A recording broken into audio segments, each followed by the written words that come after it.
వద్దు వరుణ, వద్దు. నాకు నీ అవసరం లేదు. చూసారా, వీరాంగన సుమతి వజ్రసేనుడిపై విరుచుకుపడుతోంది. వజ్రసేనుడిక జీవితమంతా కూడా సుమతికి దాసుడుగా బ్రతకవలసిందే. అప్పుడే ఈ ఇద్దరి ద్వంద్వ యుద్ధం సమాప్తం ఎక్కడైంది దేవి? చూస్తూ ఉండు, ముందు ఏం కానుందో.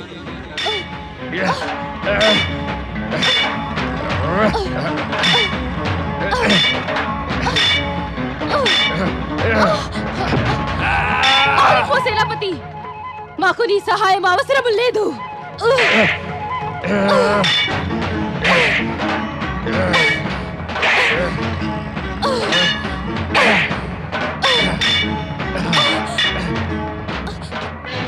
యువరాజు సుమతి, పరాజితురాలు అయ్యావా? బాగు బాగు, ఒప్పుకున్నాను నువ్వు వీరాంగనవని. మరి నా నిశ్చయానుసారంగా నువ్వు నా ధర్మపత్నివి అవ్వక తప్పదు. నీ ప్రాణాలు రక్షించుకోవాలనుకుంటే నడు నాతో పాటు. వద్దు, చంపేయి నన్ను. ఒక పురుషుని వల్ల అవమానించబడి పరాజితురాలయ్యాక నేను జీవించి ఉండలేను.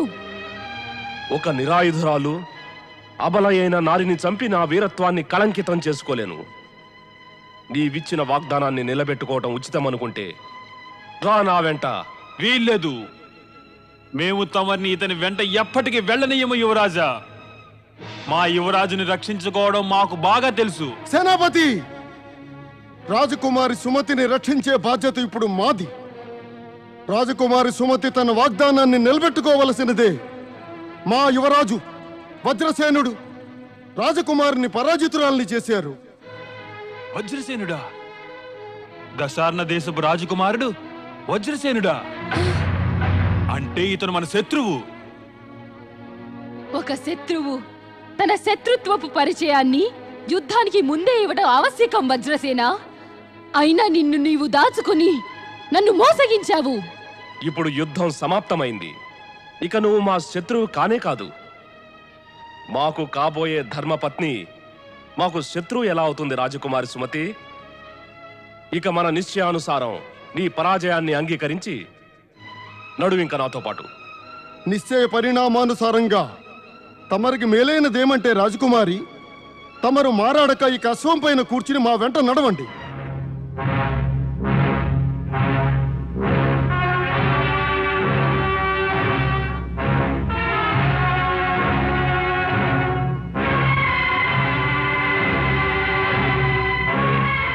నా నిశ్చయం ఏమంటే, ఒకవేళ మీరు ఖడ్గ యుద్ధంలో నాతో ఓడిపోతే తమరు నా ధర్మపత్ని అవ్వవలసి ఉంటుంది.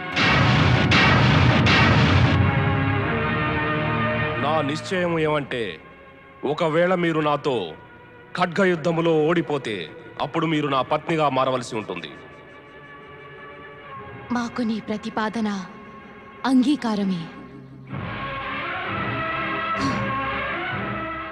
నేను స్వయంగా నా అశ్వము పైన వస్తాను. నా అశ్వాన్ని తీసుకురండి.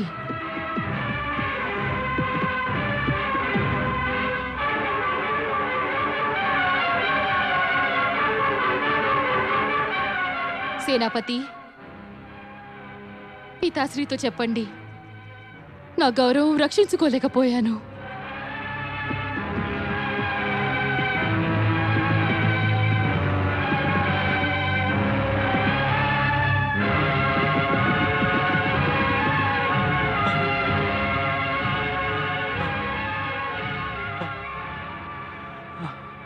ఇప్పుడు నేను మహారాజుకి ఎలా మొహం చూపించగలను? ఇది ఒక వీరాంగన నారికి అవమానము స్వామి. తమరు వజ్రసేనుని పక్షాన ఉన్నారు, అతను గెలిచిపోయాడు. ఇది అన్యాయము. ఇక నువ్వు ఇది అన్యాయం అనుకుంటే నువ్వు ఈ అన్యాయానికి తగిన న్యాయం చేయడానికి స్వతంత్రురాలి. వెళ్ళు, సుమతికి సహాయం చెయ్యి. నాకు అనుజ్ఞనీయండి స్వామి.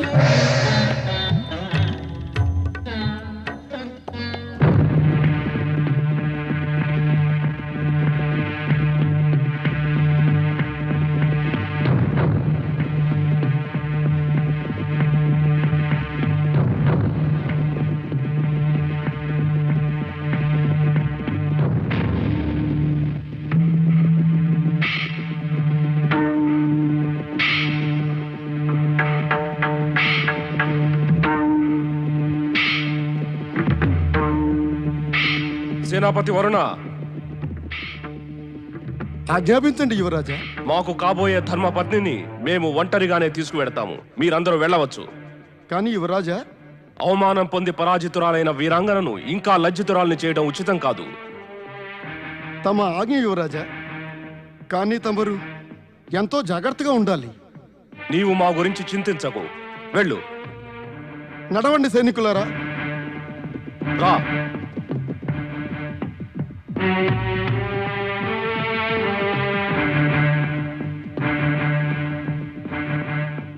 ఎవరైతే నిన్ను పరాజితురాలిని చేసి అవమానించాడో అతనితో నువ్వు ధర్మపత్నివయ్యి ఉండగలవా? నీ జీవితమంతా నరకయాతన అనుభవిస్తావు సుమతి. నీవు ఇతనితో చూపులు కలిపి ఎప్పటికీ మాట్లాడలేవు. నీ జీవితమంతా వ్యర్థమైపోతుంది, వ్యర్థమైపోతుంది, వ్యర్థమైపోతుంది. ఏమి యోచిస్తున్నావు మా కాబోయే ధర్మపత్ని? నీ జీవితము అమూల్యము సుమతి. నీ బాహుల్లో ఇప్పటికీ ఎంతో బలముంది. నువ్వు ఈ స్థితిని మార్చగలవు. వాగ్దాన బంధం నుంచి బయటపడి ఈ సమయాన చతురతతోనూ రాజనీతితోనూ ప్రవర్తించాలి. ఇక్కడి నుంచి పారిపో, వెంటనే పారిపో, పారిపో. సుమతి, ఇది వచన భంగము. ఆగిపో. ఆగు, ఆగు.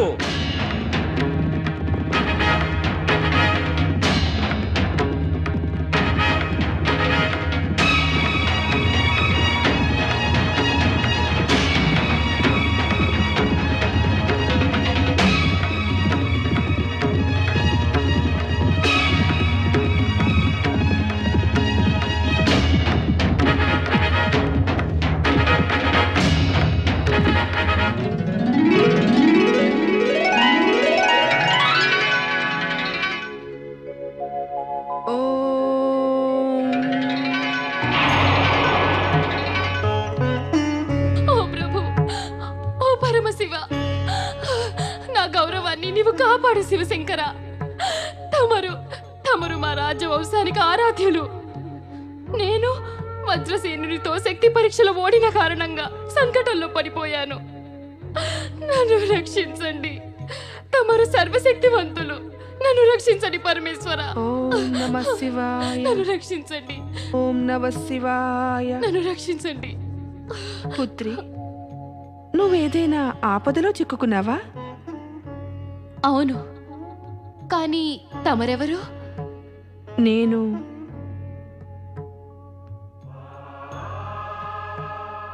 శివభక్త బ్రాహ్మణిని. నాకు పూర్తి నమ్మకముంది. శివపార్వతులను నమ్ముకున్న వారికి ఎలాంటి ఆపదలు రావు. కానీ ఈ సమయాన ఒక శత్రువు నా వెనకబడ్డాడు. ఇంకా నేను పూర్తి నమ్మకంతో శివశంకరుణ్ణి శరణు కోరుతున్నాను. ఇది నమ్మకం కాదు, శత్రువు నుంచి తప్పించుకునే తొందరపాటు. అసలు మనసులో నమ్మకం ఉంటే వారు కంగారు పడరు. అదే నువ్వు నా స్థానంలో ఉంటే కనుక అర్థము చేసుకునేదానివి. కంగారులో ఇంకేమీ తోచదు అని వెంటనే సంకటము నుంచి బయటపడ్డానికి యోచిస్తారు. నాకు నీ పరిస్థితి తెలుస్తోంది పుత్రి. అందుకనే చెప్తున్నాను, ఈ కంగారు వదిలిపెట్టి పరమశివుని ఎడల భక్తి భావంతో ఒక ప్రతిజ్ఞ చెయ్యి. నీ సంకటము దూరమైపోతుంది. ప్రతిజ్ఞ? ఒక వాగ్దానం కారణంగా ముందు నుంచే సంకటంలో పడ్డాను. ఇప్పుడు ఇంకొక ప్రతిజ్ఞ నేను చెయ్యను. నా మాట విను పుత్రి. ఈ ప్రతిజ్ఞ పరమశివుని ఎడల భక్తి గురించి. దీనితో నీకాయన కృప లభిస్తుంది. ఏమిటా ప్రతిజ్ఞ? పూర్తి నిష్ఠతోటి 16 సోమవారాల వ్రతం చేస్తానని శపథం చెయ్యి. నీకు శుభం కలుగుతుంది. 16 సోమవారాల వ్రతమా? సోమవారం ఇంకా దూరంగా ఉంది. నేడు ఇంకా శనివారము. సోమవారము దాకా నన్ను ఎవరు రక్షిస్తారు? అదే నీవు ఈ సమయానే వ్రతం చేస్తానని శపథం చేస్తే నీ యొక్క రక్షణని స్వయంగా పార్వతీమాత చేస్తుంది. ఇంకా పరమశివుల కృప కూడా అవశ్యం ప్రాప్తిస్తుంది. భవిష్యత్తులో జరిగేదాన్ని నేను విశ్వసించను. నాకు ఈ సమయానే శివభగవానుని రక్షణ యొక్క ఆవశ్యకత ఉంది. ఆయన మా వంశారాధ్యుడైనందుకు తప్పక నన్ను రక్షించవలసినదే. నాకు ఈ సంకటం తప్పించవలసినదే. నువ్వు పరమశివులను నిన్ను రక్షించడం కోసమని వివసుని చేయలేవు పుత్రి. పరమశివులు తమ నిజ భక్తుల రక్షణ స్వయంగా చేస్తారు. ఆయన్ని వివసులు చేసేవారిని కాదు. ఇప్పటికైనా నా మాట విను. 16 సోమవారాల వ్రతానికై శపథం చెయ్యి. నీకు అన్ని సంకటాలు అవశ్యం దూరం అవుతాయి. నాతో వాదించకు బ్రాహ్మణి మాత. నన్ను ఒంటరిగా విడిచిపెట్టు. ఇక పరమశివులు నాకు సహాయం చేయలేకపోతే నేను నా రక్షణ స్వయంగా చేసుకోగలను. దీనితో స్పష్టమవుతోంది నీ వంశానికి ఆరాధ్యులు పరమశివుల ఎడల నీ మనస్సులో కొంచెము కూడా భక్తి లేదు అని. ఆ భక్తి వలన ఏమి ఉపయోగం? సమయానికి పనికిరానిది. ఇప్పుడు నాకు బాగా అర్థమైంది. ఆ పరమశివులు పార్వతీమాతల సహాయాన్ని నమ్మడం మిథ్యా అని. ఆపద వచ్చినప్పుడు ఎవ్వరూ ఎవరికి సహాయం చేయరు. నాకనిపిస్తోంది సంకటమనే కారుమేఘాలు నీపై ఆవరించుకుని నీ బుద్ధిని వక్రింపచేశాయి. శ్రద్ధ, భక్తి ఇంకా నిష్ఠ వీటిపై నీకు నమ్మకం సన్నగిలింది పుత్రి. ఇప్పుడిక కావాలనుకున్నా సరే నీకు సహాయము ఎవ్వరూ చేయలేరు. పరమశివులు నీకు శుభం కలిగిస్తారు. ఓం నమః శివాయ. ఓం నమః శివాయ. ఓం నమః శివాయ. ఓం నమః శివాయ. ఓం నమః శివాయ. ఓం నమః శివాయ. ఓం నమః శివాయ. ఓం నమః శివాయ.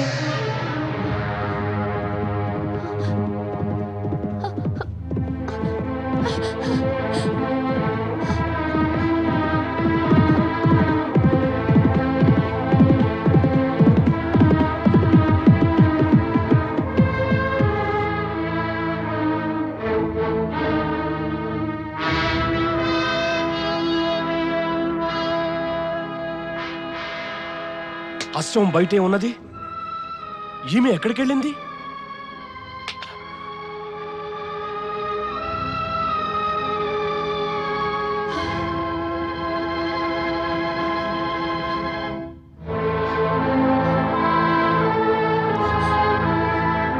నన్ను తప్పించుకునే యత్నం వ్యర్థం సుమతి. విధాత నీ భాగ్యాన్ని నాతో ముడిపెట్టారు. ఇప్పుడు నువ్వు నా నుండి తప్పించుకుని పోలేవు. నువ్వు వీర పురుషుణ్ణంటావు. అయితే వీర పురుషుల్లా ప్రవర్తించు. నన్ను విడిచిపెట్టు. నువ్వు వాగ్దాన భంగం చేశావు, నాకు విశ్వాసఘాతం చేశావు. కానీ నేను మాత్రం వచనబద్ధుడను. నేను నిన్ను నా ధర్మపత్నిగా చేసుకుని తీరుతాను. ఇక నువ్వు నన్ను విడిచి వెళ్ళలేవు. నన్ను నాతో పాటు.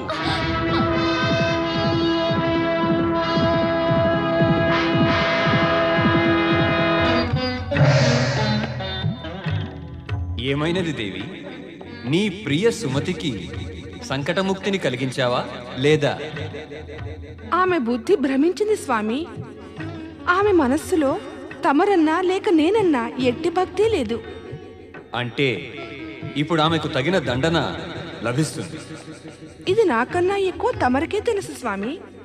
కానీ సుమతి మాత్రం నా మాట వినకుండా తప్పు చేసింది.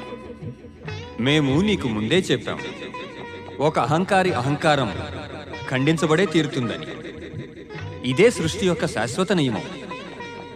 ఇక పద కైలాసానికి. నంది ప్రమథగణాలు వ్యధ చెందుతూ ఉండొచ్చు.